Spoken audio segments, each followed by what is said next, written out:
Hoy vamos a continuar con la exposición de la epístola a los Romanos.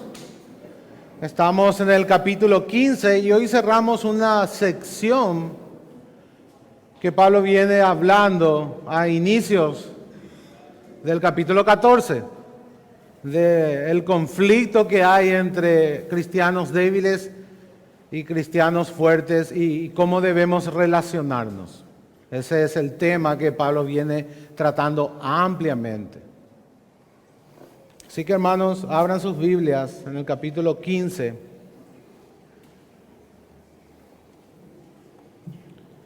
De la epístola a los Romanos.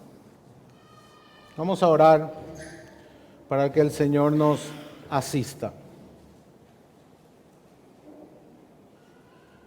Padre, una vez más elevamos nuestro clamor delante de ti, porque entendemos, Señor, que sin la mediación de tu Santo Espíritu no podemos hacer nada. Sin la mediación de tu Santo Espíritu, nuestros corazones no pueden ser transformados por la verdad de tu palabra. Es por eso, Señor, que rogamos que intervengas hoy. Que no tengas en cuenta la debilidad del mensajero ni de los oyentes, sino que para la alabanza de tu nombre obres en este lugar por medio de tu palabra, por medio de tu evangelio que es poder de Dios para salvación, para todo aquel que cree. Obra, Señor, libremente, que tu palabra pueda ser entregada con claridad, con fidelidad, con sencillez de corazón y en el poder de tu Santo Espíritu, para que tu nombre, Señor, sea alabado y reconocido en este lugar. Por Jesucristo nuestro Señor, te lo pedimos, Padre. Amén. Vamos a dar lectura entonces, mis hermanos. Romanos capítulo 15, verso 7 al 13. Dice la palabra del Señor. Romanos 15, versos 7 al 13.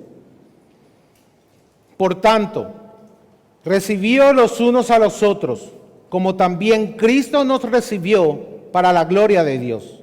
Pues os digo que Cristo Jesús vino a ser siervo de la circuncisión para mostrar la verdad de Dios, para confirmar las promesas hechas a los padres y para que los gentiles glorifiquen a Dios por su misericordia, como está escrito.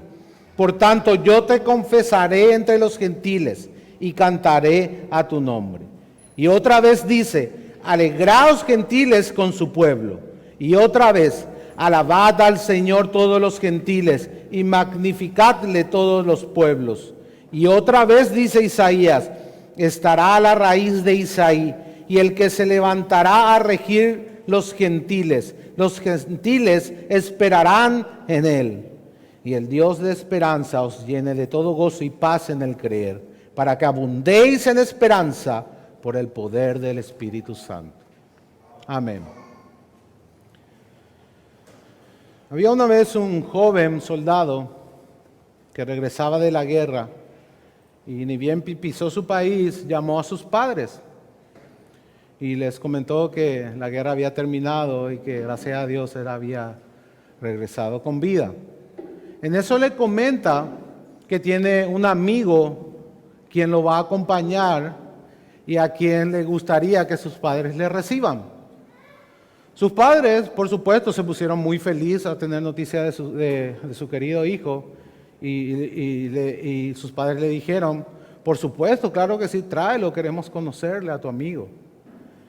En eso él le vuelve a responder, solo que mi amigo ha sufrido muchas heridas en la batalla y ha perdido un brazo y una pierna y no tiene dónde quedarse. Y a mí me gustaría que él se quede a vivir con nosotros. En eso su padre, un poco exasperado y preocupado, le dice, pero hijo mío, tú tienes que pensar bien en lo que estás haciendo. porque eso va a significar una gran carga para nosotros y para toda la familia. Podemos de repente verle otro lugar donde él se pueda quedar y de esa manera poder ayudarle. Su hijo insiste, no papá, yo quiero que él viva con nosotros. Ahí su padre le vuelve a contestar ya con más firmeza que no, que ellos tienen derecho a vivir su vida en familia y que no pueden verse obstaculizados por tener que tratar la discapacidad de una persona por el resto de sus vidas. En eso su hijo agarra y cuelga el teléfono. Cuelga el teléfono y sus padres no saben nunca más nada de él.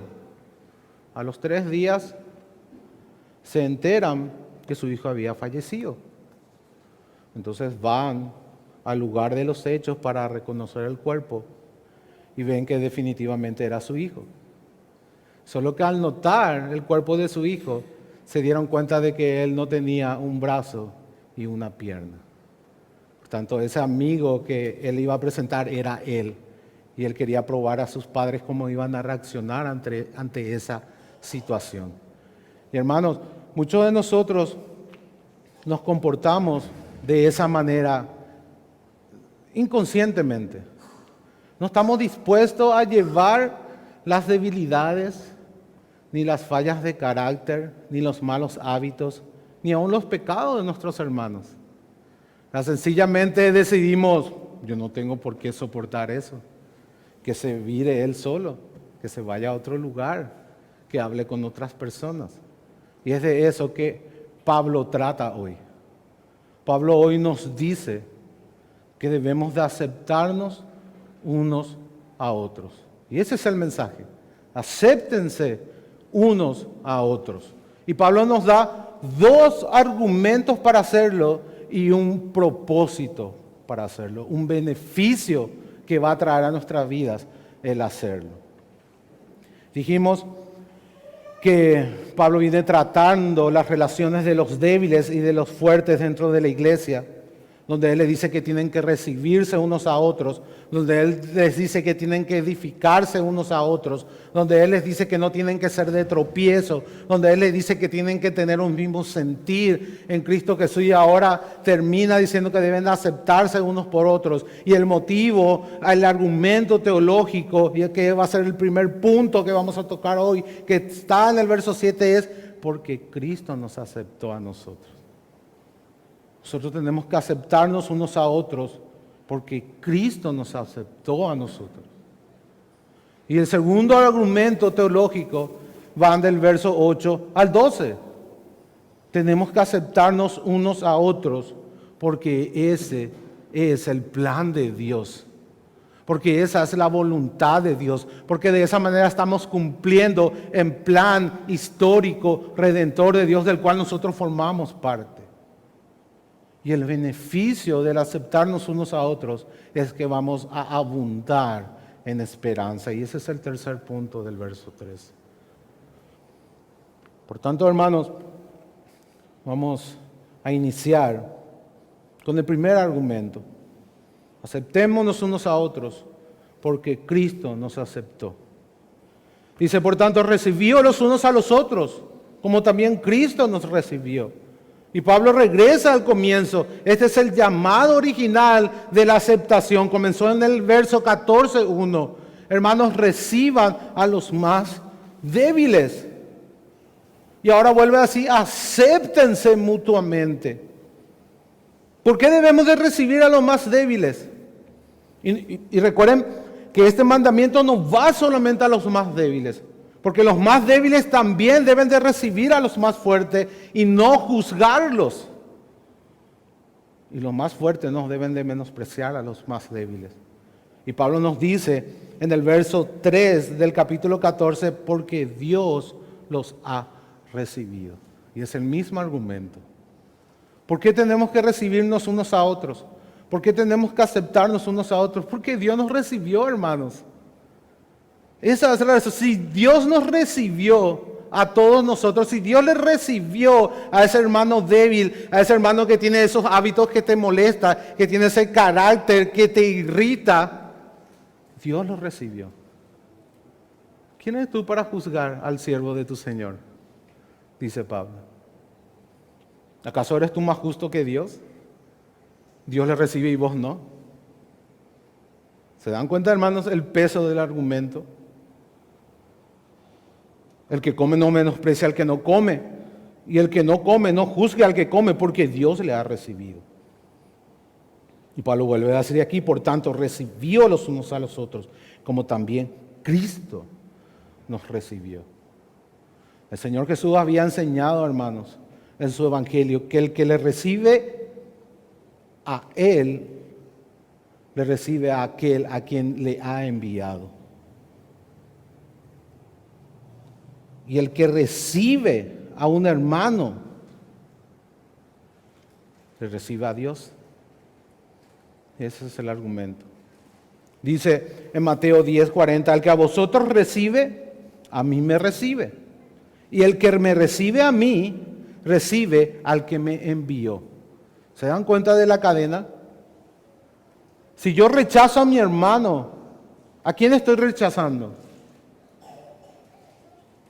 ¿Quién estoy rechazando, hermanos? A Cristo. ¿Recuerdan ustedes en Hechos 9, cuando Pablo estaba siguiendo a los cristianos? Siempre uso esa ilustración. Aparece una luz, Pablo se cae de espalda. ¿Y qué le dice el Señor Jesucristo? Pablo estaba siguiendo a los cristianos. ¿Pero qué le dice Jesús a Pablo? Saulo, Saulo, ¿por qué me persigues? Jesús se identifica plenamente con la iglesia, con los miembros de la iglesia, con los cristianos. Y este principio también se aplica aquí. Si yo rechazo a un hermano por sus debilidades, porque no tiene un brazo o una pierna espiritual, por sus fallas de carácter, por sus pecados, yo en realidad lo que estoy haciendo es rechazando a Cristo. El que a vosotros recibe, a mí me recibe. Y el que a mí me recibe, recibe al que me envió. Ese es el argumento. Fíjense, hermanos, en Romanos 5 vimos que aunque nosotros éramos débiles, dice Romanos 5:6, Cristo a su tiempo murió por los impíos. Y fíjense que dice por los impíos, no dice por los santos. O sea, Jesús no viene y te dice, no, primero vos tenés que ser un buen tipo para que yo te reciba. O primero tenés que ser una buena mujer para que yo te reciba. Eso no es lo que Jesús dice. Jesús te recibe así como estás, sucio y muerto en tus pecados. Y Él se encarga ahora de darte vida. Y Él se encarga de transformarte por el poder de su Espíritu Santo. Él se encarga de ti. Y una de las formas que se encarga de nosotros es a través de los miembros de la iglesia. Pero el punto aquí es que Jesús nos acepta así tal cual somos. No para quedarnos así, sino para transformarnos. Pero Él nos acepta sin condición. Él no nos exige un estándar perfecto para aceptarnos. Él nos acepta así tal cual somos. La Biblia dice, murió por los impíos. Y cuando éramos débiles, y ahí la palabra débil significa que no podíamos hacer absolutamente nada para cambiar esa situación. No teníamos la capacidad. Y así todo, Cristo murió por nosotros. Luego Pablo presenta un argumento y dice, ciertamente apenas morirá alguno por un justo. Con todo pudiera ser que alguno osara morir por un bueno. Pero sinceramente, hermano, hoy por hoy, de 1 millón, uno será. Aquel que se atreva a dar su vida incluso por alguien bueno. ¿O me equivoco? ¿O abundan por ahí las personas sacrificándose por los demás? No, hermano. Es una excepción de la excepción de la excepción de la regla. No se ve. Pero la palabra dice, mas Dios muestra su amor para con nosotros, en que siendo aún pecadores, Cristo murió por nosotros. Y ese es el modelo. Recíbanse unos a otros como Cristo los recibió a ustedes. Mostrando amor por los pecadores, por aquellos que son débiles, por aquellos que aún luchan con sus pecados, por aquellos que tienen quizás hábitos que te irritan o que te incomodan. Si Dios los recibió, ¿por qué tú no? Palabra fiel y digna de ser recibida por todos, dice Pablo a Timoteo, que Cristo Jesús vino al mundo para salvar a los pecadores, de los cuales yo soy primero. Hermanos, de alguna u otra manera nosotros estamos aquí para salvar a los pecadores en algún sentido, en el sentido de la edificación. Dios nos puso aquí para que unos a otros nos edifiquemos, nos recibamos mutuamente, nos aceptemos y crezcamos juntos. Ese es el propósito. De alguna manera yo tengo que dar mi vida por la iglesia. Ese es el modelo, ¿no? Cristo dio su vida por la iglesia. Es claro que entendemos no para salvar, pero sí como un medio por el cual Dios va a santificar a cada uno de nosotros. No podemos estar desconectados. Los mandamientos de Dios son para nuestro bien. Ese es un principio que siempre tenemos que manejar. Cuando Dios nos ordena algo, al final es para nuestro bien, porque eso es lo que nos conviene, porque eso es lo que nos va a dar plenitud, porque eso es lo que va a traer satisfacción, porque eso es lo que nos va a llenar verdaderamente. Cuando Dios te ordena no dejar de congregarte, es para tu bien. Cuando Dios te ordena tener comunión con tus hermanos y tener unidad con tus hermanos y aceptarse unos a otros y recibirse unos a otros, es al final por tu bien. Ese es el principio. ¿Y cuál es el fundamento? ¿Cuál es el argumento teológico? Así como Cristo lo hizo por su iglesia. ¿Y cuál es la doctrina ahí que brilla? La doctrina de la justificación, hermanos. Dios nos justificó sin que nosotros lo merezcamos.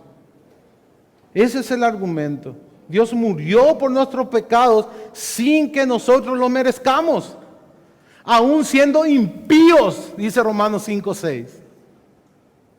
Aún siendo impíos, a su tiempo Cristo murió por nosotros. Jesús nos acepta así como somos con nuestras debilidades. Repito, no para quedarnos allí, sino para transformarnos por el poder de su Espíritu a través de su palabra en el contexto de una iglesia local, no fuera de una iglesia local. No existen iglesias individuales. En todo el Nuevo Testamento, cuando ves a los cristianos, están en comunidad siempre. Siempre hablan y perseveraban en la doctrina de los apóstoles, en la oración y en el partimiento del pan. No vas a ver un cristiano solito por ahí. Siempre habla de una comunidad. Hermano, el cristianismo es una comunidad. ¿Qué es lo que Dios está haciendo en su plan redentor? Está formando un pueblo. Está creando un pueblo, un nuevo pueblo que le había prometido a Abraham. Una nueva humanidad redimida cuya cabeza federal es Cristo, ya no es más Adán. Debemos de entender el contexto comunitario del cristianismo. Claro que Dios sí transforma nuestras vidas. Claro que sí, individualmente. Pero eso, hermanos, ocurre en toda su plenitud en el contexto de una iglesia local. Es allí que estamos encarnando la voluntad de Dios, el plan de Dios de crear un pueblo en Cristo Jesús. Por tanto, debemos de recibirnos unos a otros. Y debemos hacerlo de manera imparcial. No debemos hacer acepción de personas. No debemos de clasificar a nuestros hermanos poniéndole etiquetas. Jesús enseñó en Juan 6:37, todo lo que el Padre me da, al final todo depende del Padre, vendrá a mí, y lo que a mí viene, no lo echo fuera. ¿Por qué tú? ¿Por qué tú lo echas? Si el Padre te ha dado un hermano, si el Padre te ha dado una iglesia, si el Padre te ha dado un Señor, una fe, un espíritu, una congregación local. Ese es el argumento. Y esto, hermanos, no es solamente para los fuertes ni solamente para los débiles. Ahora la exhortación de Pablo va para ambos, va para toda la iglesia. Que los débiles dejen de juzgar a los fuertes y que los fuertes dejen de menospreciar a los débiles. Que ambos se acepten. Recuerda, el concepto de los débiles son aquellos cuya conciencia está atada todavía a cosas en las cuales tenemos libertad, en asuntos que no son esenciales de la fe, pero que para ellos le afecta porque su conciencia se ve afectada, por tanto para ellos es pecado transgredir su conciencia. Pero en cuanto a la doctrina cristiana, tenemos esa libertad. Y los fuertes están llamados a renunciar a esa libertad por amor a los débiles. Y los débiles están llamados a no juzgar a los fuertes cuando ellos utilizan su libertad. El mandamiento va en ambas direcciones. Es claro, hermanos, que el peso recae sobre el fuerte, porque se entiende que la fe del fuerte está mayor informada, que su fe es más sólida. Solamente para hacer una aclaración. El argumento de Cristo, la doctrina que tenemos que aplicar a nuestro corazón, en nuestras vidas y a esta situación es la justificación. Dios nos aceptó así y Él nos redimió siendo aún impíos. Él no nos rechaza, Él nos transforma por el poder de su Espíritu. Y esa debe de ser nuestra actitud. Es claro que cuando comparamos a Cristo, la aceptación de Cristo a los pecadores, la aceptación de Cristo de los pecadores y nuestra aceptación mutua, no hay una equidad cualitativa. O sea, no estamos hablando de una misma calidad de aceptación. ¿Cuáles son nuestras renuncias comparadas con las renuncias de Cristo? Cristo tuvo que dejar las glorias del cielo y tuvo que venir a las miserias de esta vida carnal y caída. Ninguno de nosotros vamos a realizar un sacrificio semejante y mucho más aún sufrir una muerte tan angustiosa como la de Jesús, una muerte en la cual Él tuvo que cargar todos los pecados del mundo. Imagínense, hermanos, ¿cuánto te pesa hoy tu pecado? Imagínate el pecado de todos los elegidos sobre tus lomos, cargar. A veces es nuestro cónyuge nomás ya, ¿verdad? Te hace doblar la rodilla. O de nuestros hijos. Imagínate todo el mundo sobre tus espaldas. Eso es lo que hizo Jesús. Y más aún, el sufrimiento de Cristo, cuando Él dice, Dios mío, ¿por qué me has abandonado? Quizás nosotros no contemplamos totalmente esas frases. Pero si alguno aquí ya ha perdido un ser querido, y específicamente un padre o una madre, puede experimentar ese dolor de perder a un padre o perder a una madre. Y quizás nuestros padres, hermanos, no fueron perfectos. Tuvieron muchísimas fallas. Y quizás vivimos con ellos 30, 40 años, 50. Jesús estuvo eternamente con su Padre, en un amor perfecto. Y nunca se había separado de Él. En toda la eternidad, desde la eternidad. Y en ese momento de la cruz, Él se tuvo que separar de su Padre. Y ese es el dolor que lo lleva a clamar, Dios mío, ¿por qué me has abandonado? Hermanos, ningún sacrificio nuestro se puede comparar al de Cristo. Simplemente quiero dejar en claro eso. Por más de que tengamos que hacer sacrificios para aceptarnos unos a otros, ninguno se compara al sacrificio de nuestro Señor y Salvador Jesús. Ninguno.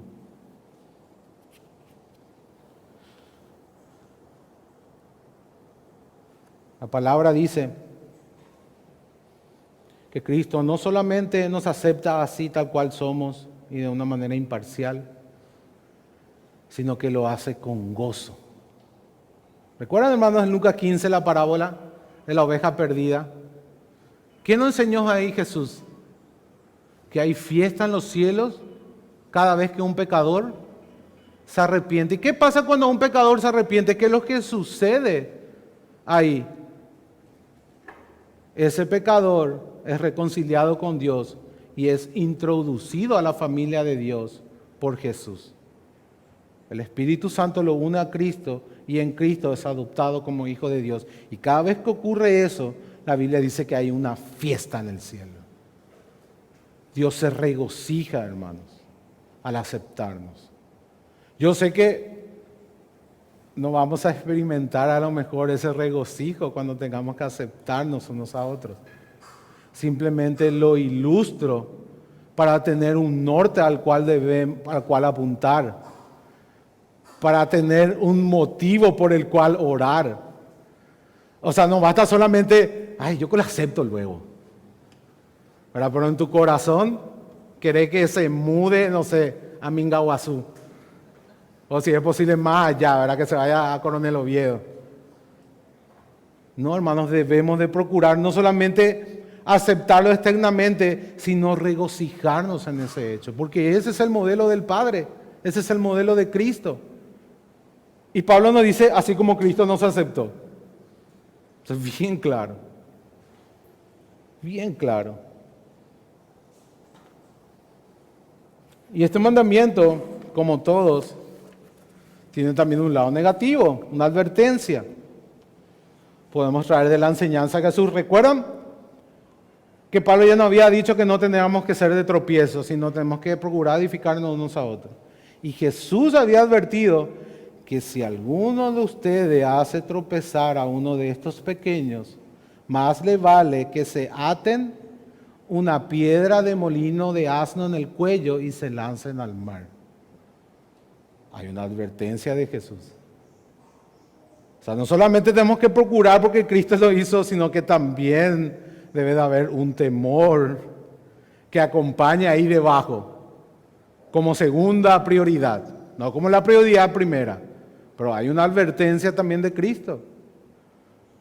Cristo nos advierte que no seamos de tropiezo con esos más débiles en la fe.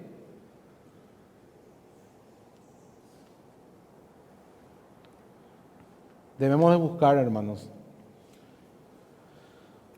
el aceptarnos unos a otros porque esa es la voluntad de Dios. Recuerdan Juan 17, Jesús oró para que todos sean uno, como tú, oh Padre, en mí y yo en ti. Que también ellos sean uno en nosotros, para que el mundo crea que tú me enviaste. Fíjense que hay un propósito evangelístico. El aceptarnos unos a otros, una iglesia local, hace que el mundo crea en Cristo. ¿Por qué? Porque la iglesia es el único lugar, así como estamos diciendo, creo que cada domingo de por medio.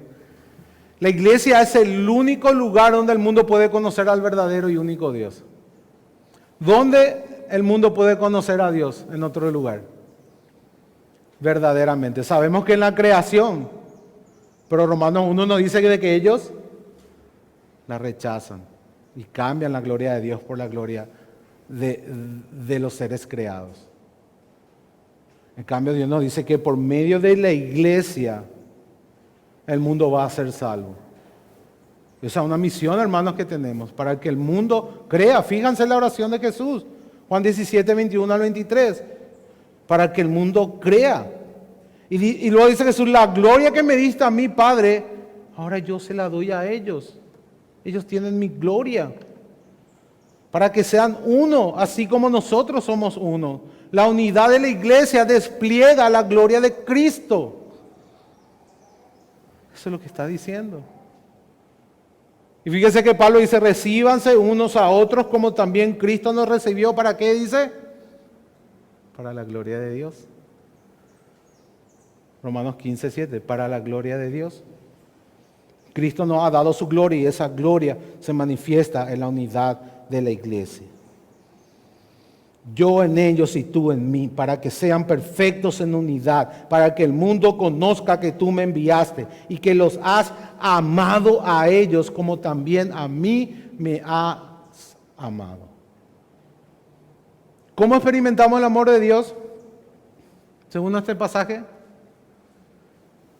En la unidad y armonía de la iglesia. ¿Cómo experimentamos el amor de Dios? Cuando mi hermano me acepta. ¿Cómo mi hermano experimenta cuando yo le acepto? Así como Cristo nos aceptó, así como Dios nos aceptó a Cristo, porque de tal manera amó Dios al mundo, dando a su Hijo.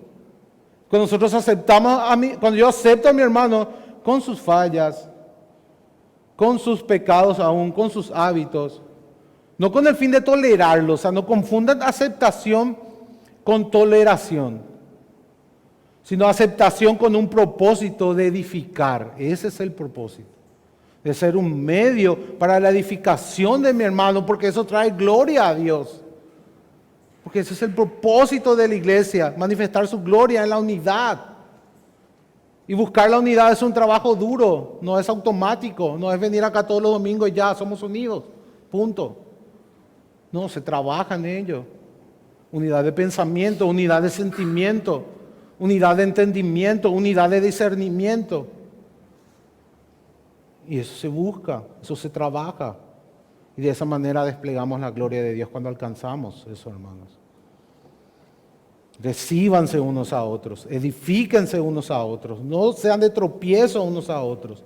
Agrádense unos a otros y todo esto para la gloria de Dios. Ese es el mandamiento paulino.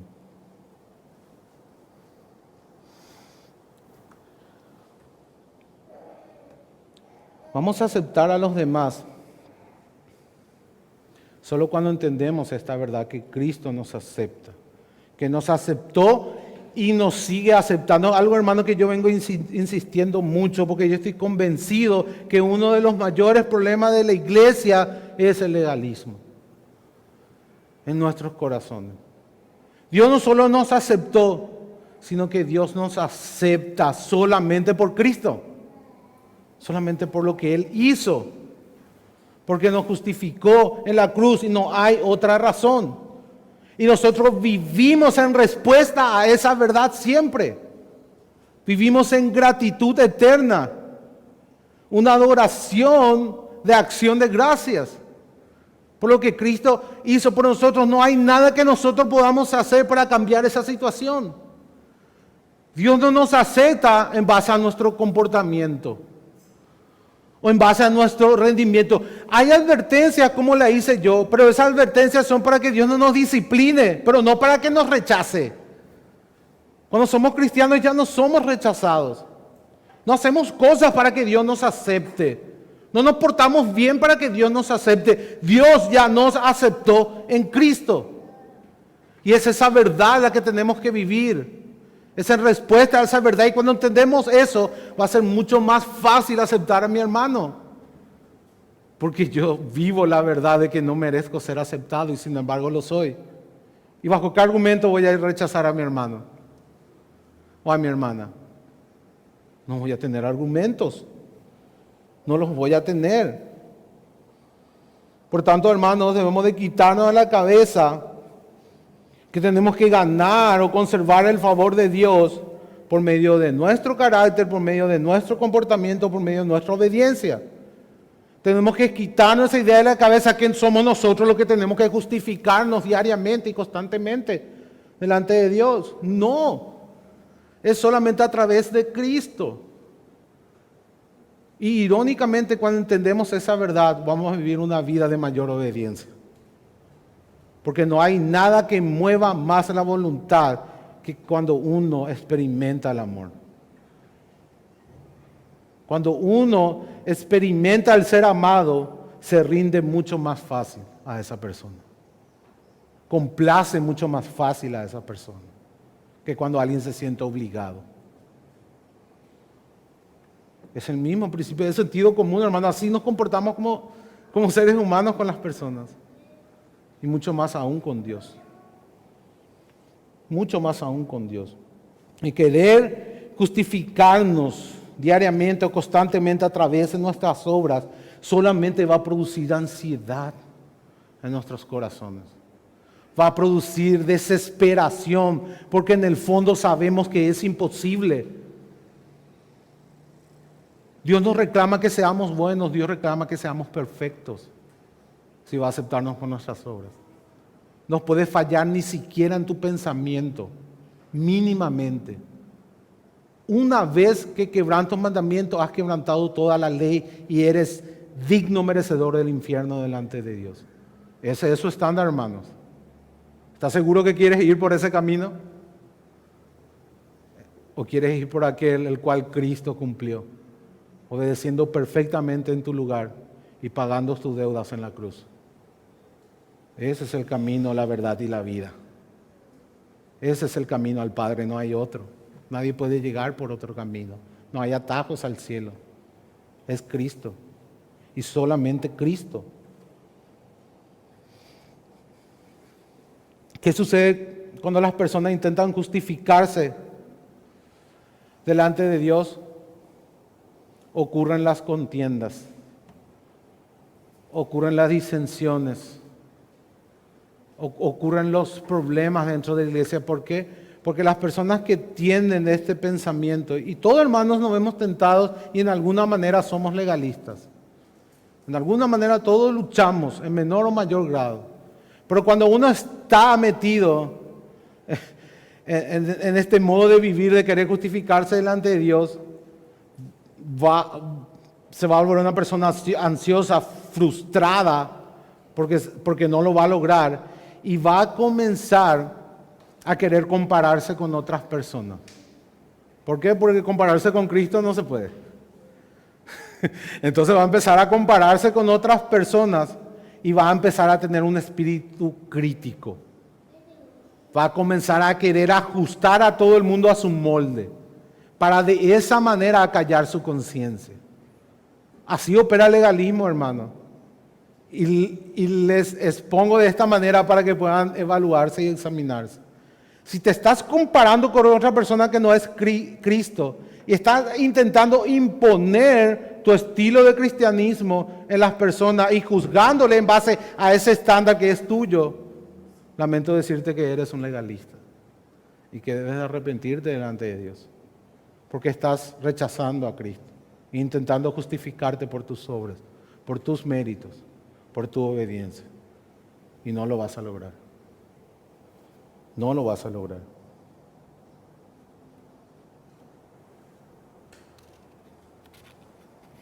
Debemos entender cómo Dios nos acepta, para que en base a ese entendimiento teológico tengamos una práctica correcta de aceptar a nuestros hermanos. Así como Cristo nos aceptó.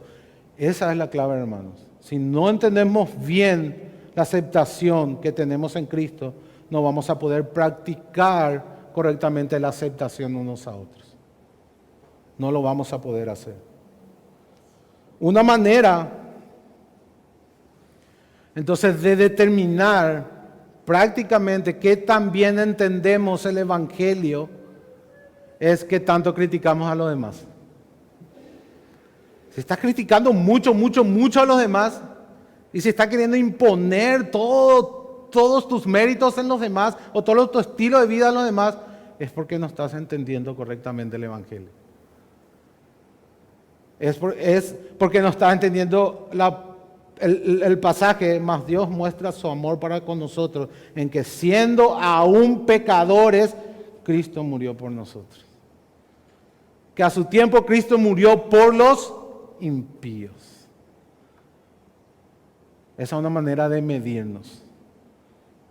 ¿Qué tan justo te crees comparándote con tu hermano? ¿Qué tanto te comparas con tus hermanos? Si lo haces mucho, no has entendido bien el Evangelio. Voy a aclarar otra vez.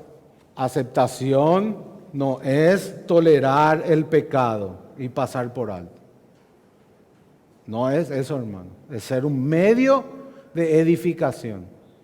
Exhortar cuando es necesario, pero ¿para qué? Para la gloria de Dios y el bien de mi hermano, no para sentirme más justo, ni ponerme como juez.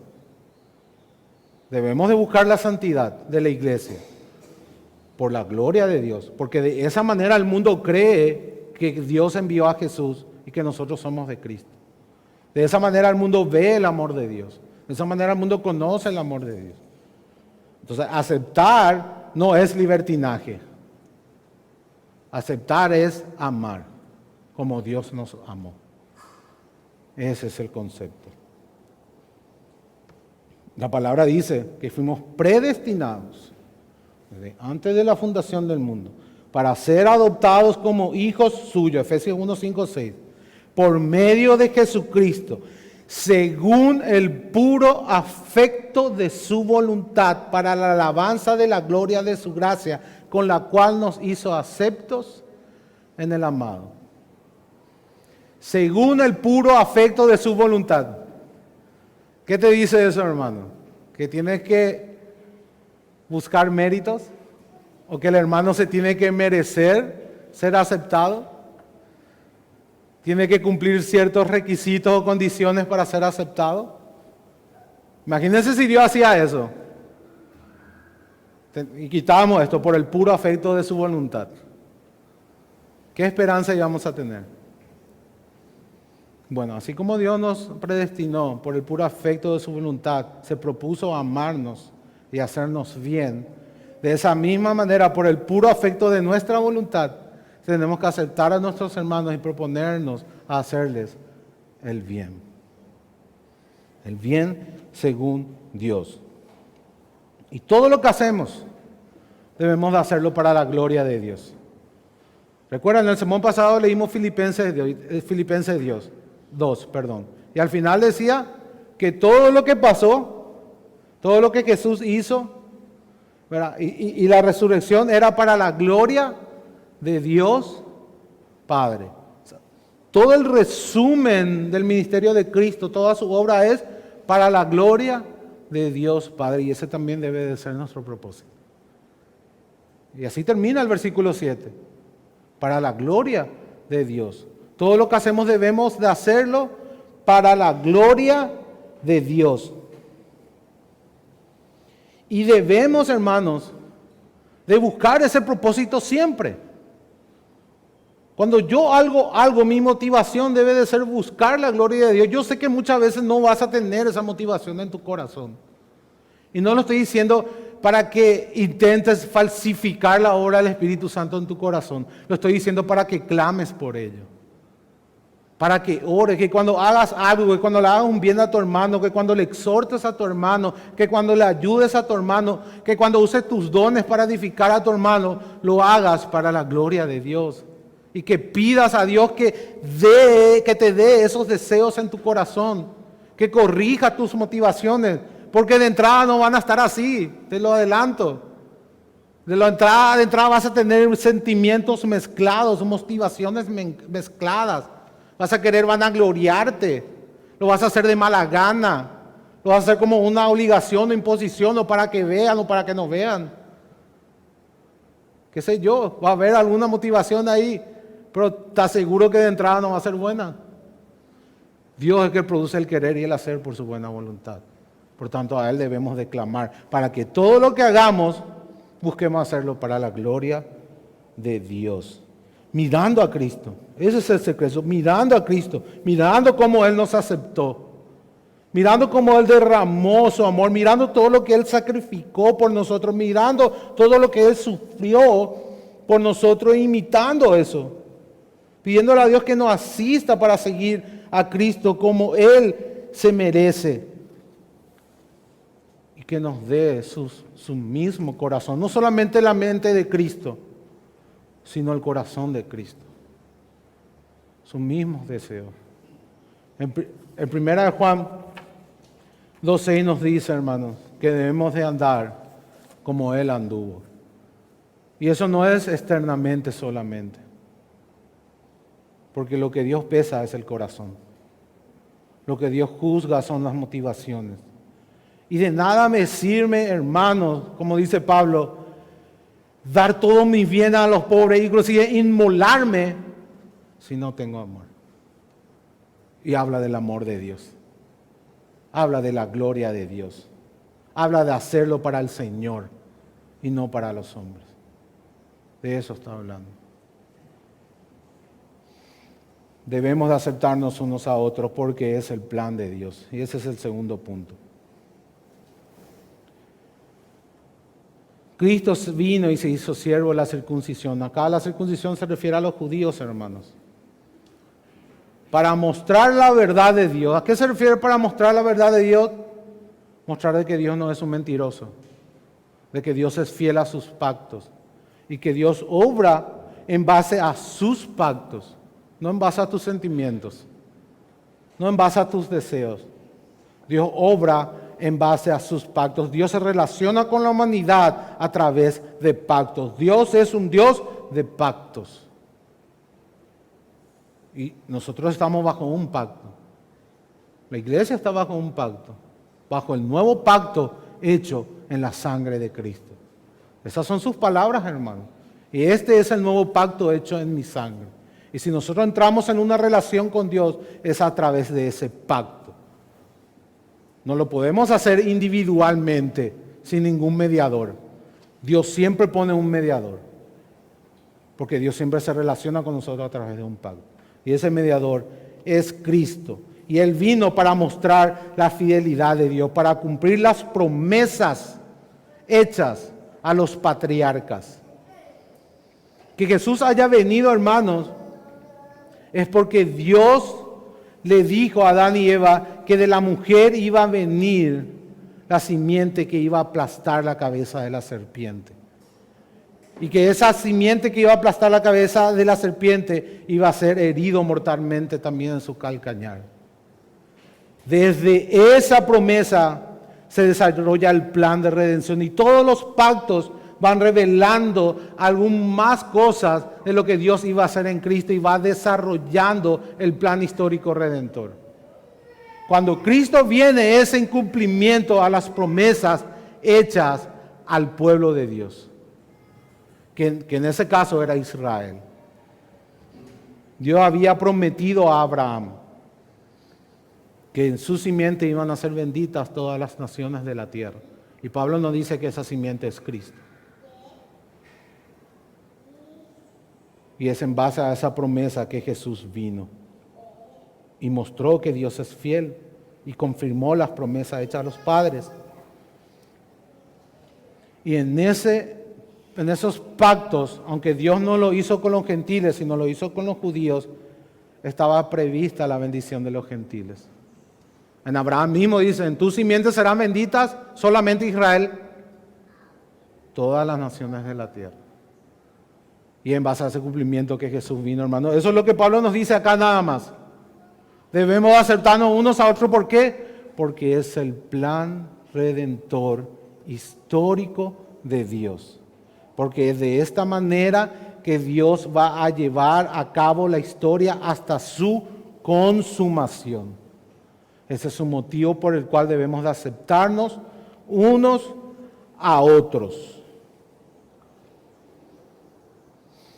Cristo vino, y acá Pablo vuelve al tema de judíos y gentiles, que es la problemática que está tratando en un marco más amplio. Recordemos que los débiles eran judíos en su mayoría y los fuertes eran gentiles en su mayoría. Y el conflicto de la iglesia primitiva, así como dijimos varias veces, era la inclusión de los gentiles. Eso trajo un problema cultural en la iglesia. Porque los judíos desde chicos eran instruidos en las fiestas judías, en las leyes ceremoniales, y luego cuando venían los gentiles, ellos tenían más libertad en ese sentido, porque su conciencia no estaba atado a todos esos mandamientos levíticos. Ese es el conflicto, hermanos, que se está desarrollando aquí en el trasfondo histórico. Les digo eso solamente para que puedan captar mejor y enriquecer mejor el entendimiento de los versículos.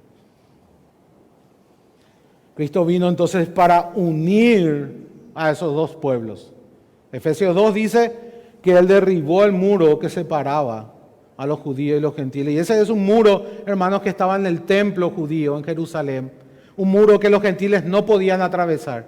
Aquellos gentiles prosélitos que abrazaban el judaísmo debían de acceder solamente hasta ese patio. Y un muro grande los separaba de los judíos. Ellos no podían juntarse con los judíos. Los gentiles estaban totalmente afuera, en un patio aparte. Y Pablo, usando esa ilustración, dice que Dios derribó ese muro para hacer de los dos pueblos uno solo. Esa es la imagen que Pablo utiliza y que es muy útil acá para que entendamos. Para eso vino Cristo. Vino como el cumplimiento de las promesas hechas a los judíos, pero cuando se cumplió esa promesa se extendió a todas las naciones. Ya no es solamente de los judíos. Ya no es más solamente de ellos. Y fíjense que todas las citas del Antiguo Testamento en este lugar, que Pablo como conocedor exhaustivo del Antiguo Testamento, usa las tres partes judías del Tanakh, de la Biblia hebrea, de la escritura hebrea. La escritura hebrea estaba dividida en tres partes, hermanos: la Torá, los profetas y los escritos. Y Pablo cita versículos de cada una de estas tres partes, como queriendo hacer entender de que toda la escritura hablaba de la misericordia de Dios para los gentiles, de la inclusión de los gentiles, y que parte de las promesas hechas a Israel, de la fidelidad de Dios para con Israel, es la inclusión de los gentiles. ¿Recuerdan? Eso habíamos tratado en Romanos 9. O sea, porque Dios es fiel, los gentiles fueron incluidos. Porque Dios cumplió sus promesas, los gentiles recibieron misericordia. Y Pablo recurre a toda la escritura, citando versículos de cada sección de la escritura hebrea para mostrar de que toda la escritura hablaba de estas promesas y que Dios ha cumplido su palabra, que Dios es verdadero, que Dios es fiel para los judíos y misericordioso para con todos. Su misericordia, Él tiene misericordia de quien Él quiere. Es el argumento que utilizó Pablo. En el verso 10 cita la Torá, Deuteronomio 32, 43. En el verso 12 cita a los profetas, a Isaías, capítulo 11, verso 10. En la segunda parte del verso 9 cita los salmos, que es parte de los escritos, Salmo 18, 49. Y en el verso 11 cita el Salmo 117, 1. Toda la escritura hebrea. Y en la forma en que Pablo cita, hay una revelación progresiva. En primer lugar dice, por tanto, yo te confesaré entre los gentiles y cantaré tu nombre. Cristo en este lugar es el pronombre yo, aunque los salmos hablaban de David. Recuerden que Pablo leía los salmos tipológicamente. ¿Qué quiere decir? Cada vez que David hablaba de él, en los salmos proféticos, se refería a ¿quién? A Jesús, en la forma en que Pablo interpreta los salmos. Es Jesús el que le iba a confesar entre los gentiles su nombre. Es a través de Jesús que los gentiles iban a poder alabar a Dios. Es Jesús el que iba a ir tras los gentiles. Es eso lo que está diciendo aquí. Y es Jesús el que desea que los gentiles alaben el nombre de Dios. Hay un deseo, hay una obligación. En el verso 10 dice básicamente que se le debe invitar a los gentiles a alabar con su pueblo. Alegraos gentiles con su pueblo, en este caso los judíos. Hay un deber, hay un deseo, hay una invitación en donde Israel es parte. El verdadero Israel sabemos que es Jesús. Jesús representa al verdadero judío, Jesús representa al verdadero Israel. Jesús es el que desea que los gentiles vengan. Jesús es el que invita a los gentiles a venir a alegrarse con su pueblo.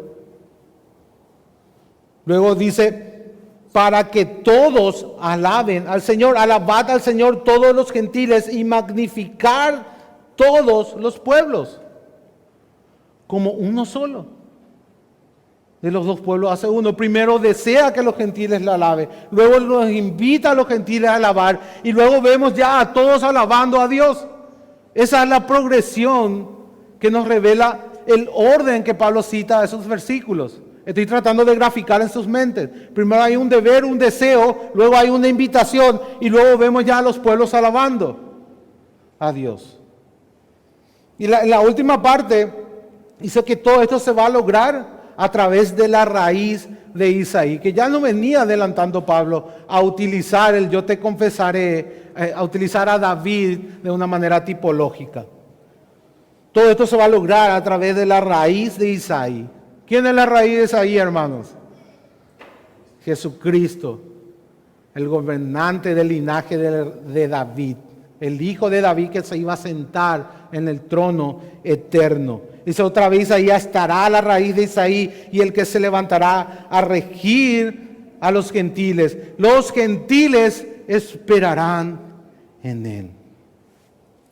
El plan de Dios siempre ha sido que su pueblo proclame a las naciones.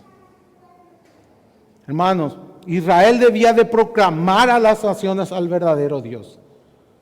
Hoy nosotros tenemos la misma misión. Demostrar al mundo quién es Dios. Israel también tenía esa misión. Demostrar al mundo quién era Dios. Siempre ha sido así. Ese siempre fue el plan de Dios. Mostrar al mundo quién es Dios. Invitar. Desear e invitar a que todos alaben a ese Dios. Este es el argumento de las misiones. El fundamento, el corazón de las misiones es que debemos de anhelar que todo el mundo conozca al único Dios vivo y verdadero para que lo alabe, porque Él es digno de adoración, porque Él es digno de ser alabado. Alégrese en las naciones, dice el Salmo. Ese es el propósito, hermanos, por el cual proclamamos. La primera motivación no es que las personas se salven. La primera motivación es que Dios sea honrado y adorado, porque Él es digno. Y como consecuencia para que las personas se salven. Ese es el orden que debemos tener en nuestros corazones. Dios debe de ser alabado, debemos de invitar a las personas, debemos de desear que las personas lo conozcan, debemos de invitar a las personas a que conozcan a Dios, debemos de procurar que lo alaben, debemos de atraer a las naciones para que formen parte de su pueblo bajo el gobierno y la esperanza del Rey de Reyes y Señor de Señores, de aquella raíz de Isaí que va a gobernar a los gentiles y a todo el mundo, para que todos esperen en Él. Para que todos esperen en Cristo. Él es nuestra única esperanza. No hay esperanza para el mundo, hermanos. No es la derecha ni la izquierda. La única esperanza para el mundo es Cristo. Y estamos llamados a esperar en Él. Estamos llamados a desear que todo el mundo adore al único Dios a través de Cristo. Debemos de invitar para que venga a conocerlo y adorarlo. Y debemos instruirlos para que esperen en Él. ¿Esperas en Él? Si hoy estás aquí y tu esperanza no es la raíz de Isaí, si tu esperanza en esta vida no es Cristo, lamento decirte que no tienes ninguna esperanza. Ninguna válida, hermano. Ninguna verdadera, ninguna garantizable. Si hoy tu esperanza no es Cristo, si hoy estás aquí y tu esperanza no es Cristo, Dios te llama a que te arrepientas y a que vengas a conocer al único verdad y verdadero Dios para adorarlo, porque Él es digno, y para esperar en su Mesías, en aquel que Él escogió, en aquel a quien Él resucitó de entre los muertos como Rey de Reyes y Señor de Señores, en aquel a que toda rodilla se doblará y toda lengua confesará que Él es el Señor, quieran o no. Hoy Dios tiene misericordia de ti. Hoy Dios te invita a que te arrepientas y esperes solamente en Jesús. Hoy. Por medio del Evangelio, Dios está haciendo dos cosas. Transformando vidas. Transformando vidas, hermanos. Experimentamos una transformación en nuestras vidas. pero Dios también está creando un pueblo. Y ese es el punto que perdemos de vista. Dios no solamente te está salvando a ti, Dios está formando un pueblo y tú eres parte de él. Y Dios te está transformando en medio de ese pueblo. Dios quiere que todos aquellos que han venido a Cristo, que han puesto su esperanza en la raíz de Isaí, en Jesús el Señor, formen comunidades que reflejen el Evangelio, que muestren al mundo las verdades gloriosas del Evangelio. Que esa reconciliación vertical también pueda mostrarse de una manera horizontal en el contexto de la iglesia. Porque Dios no solamente nos ha reconciliado con Él, Dios nos ha reconciliado con los demás, incluso con toda su creación. Todo lo que se ha roto, Dios está restaurando. Y Dios está reconciliando todas las cosas en Jesucristo. Y eso nos incluye a nosotros, hermanos. Es bajo ese argumento que debemos buscar la verdadera unidad. La unidad basada en el Evangelio, no en meros sentimentalismos. La verdad en el Evangelio de Jesucristo, de la gloria de Dios. Dios quiere que en su iglesia trascienda, hermanos, toda cultura, toda diferencia que no sea esencial. Y que nos aferremos todos juntos al Evangelio. La Biblia nos muestra ese futuro glorioso en Apocalipsis. Dice, cantaban un nuevo cántico diciendo, digno eres de tomar el libro y abrir su sello. Apocalipsis 5:9. Porque tú fuiste inmolado y con tu sangre nos has redimido para Dios de todo linaje y lengua y pueblo y nación. Transformados para formar un solo pueblo. Un solo pueblo. Debemos de buscar el equilibrio, hermanos. Dios transforma nuestras vidas individuales, pero no termina allí. Y debemos de buscar ser un medio para transformar las vidas individuales de las personas que están cerca de nosotros, pero no termina allí. Debemos entender el contexto congregacional y comunitario del plan de Dios. Dios está formando un pueblo, no está formando una persona. Dios está formando un pueblo, no te está solamente transformando a ti. Ese es el plan de Dios.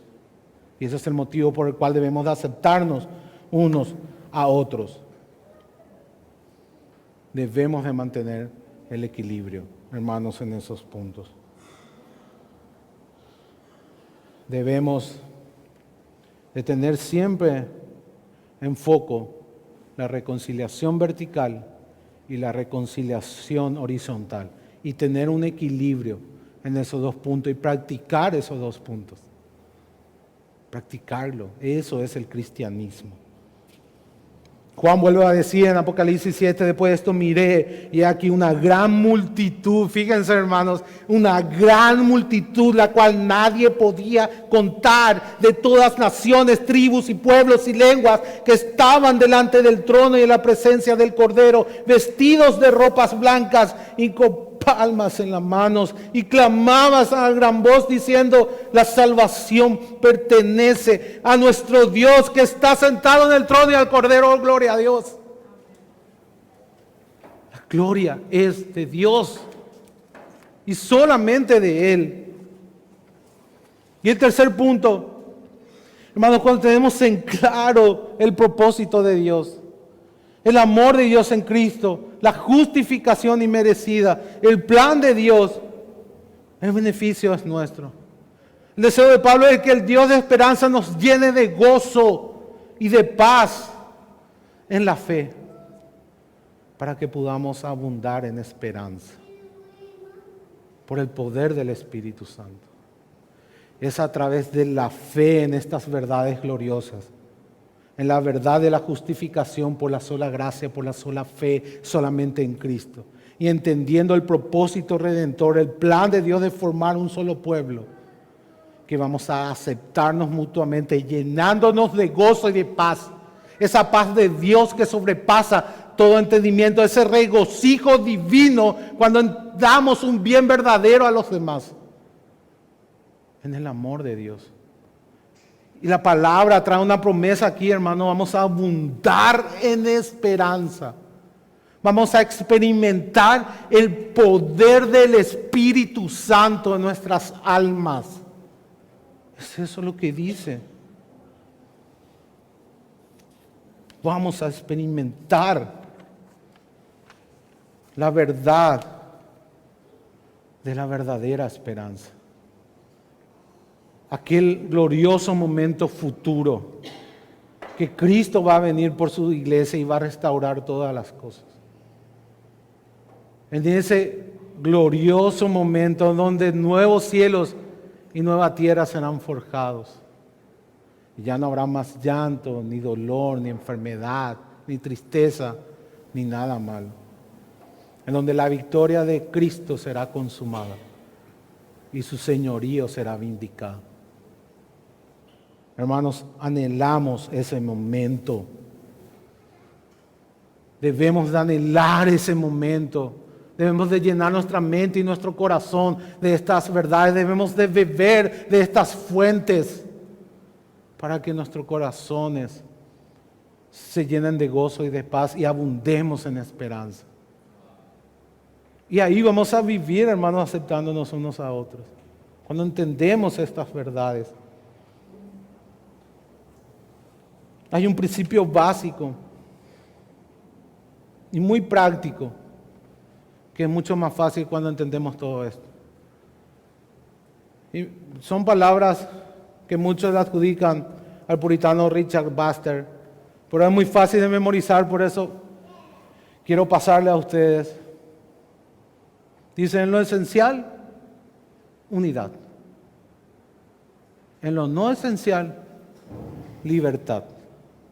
Y en todas las cosas, amor. Son tres principios básicos que debemos de seguir y rogar a Dios para que nos ayude. En lo esencial, unidad. En lo que no es esencial, libertad. Y en todas las cosas, amor. Para terminar, hermanos, quiero que traigan a sus mentes la escena de la cruz y vean a Cristo allí colgado. Y en el momento exacto cuando Él mira a Juan, que está junto a su madre María, y fíjense en este mandamiento. Él no le dice, Juan, anda a cuidar a mi mamá. No hace de esa manera, ¿verdad? No le da un mandamiento moral así al aire. ¿Qué es lo que hace Jesús?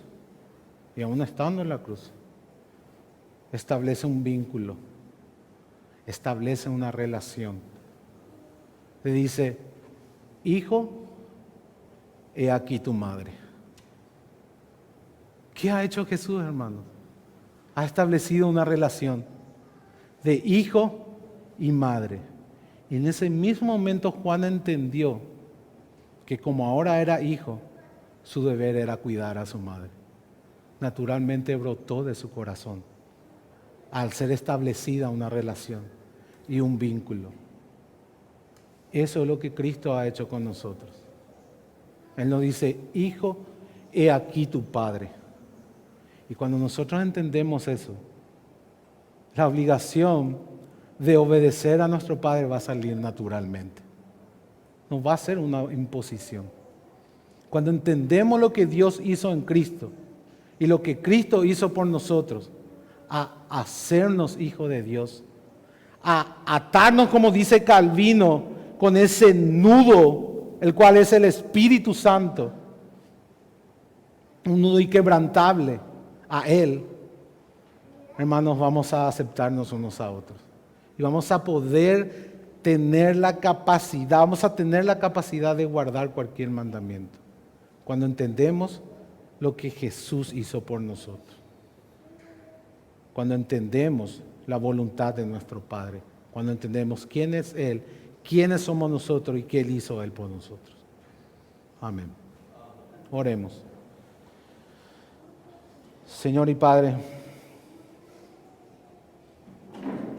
te damos gracias por tu palabra en esta mañana. Y rogamos para que tu Espíritu Santo pueda obrar en nosotros. Que nuestra fe pueda ser firme, Señor. Y que por ella tu Espíritu Santo pueda producir gozo y paz en nuestros corazones. Que podamos entender y experimentar tu amor en la cruz. Ese amor que traspasó aún la cruz, porque no terminó allí, sino que nos hiciste hijos tuyos a través de Cristo. Y hoy podemos llamarte Abba Padre.